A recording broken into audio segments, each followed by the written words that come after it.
Hello, welcome back to coding. For a better understanding of this video, I highly recommend you to check out the previous video or the complete playlist in the description below. Today we'll be talking about the code for getting a cursor.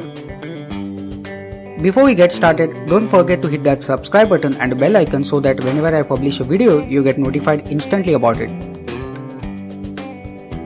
Putting all of the knowledge from our previous videos, here's the code for getting a cursor.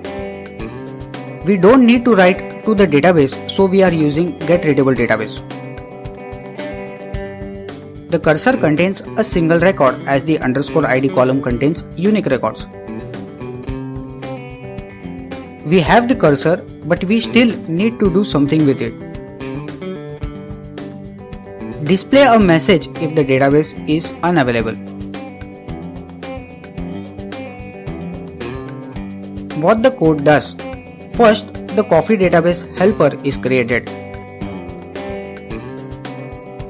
Second, the coffee database helper creates a SQLite database object called DB. Third, the cursor is created by calling the SQLite database query method. Don't forget to check my other videos which can be helpful to you.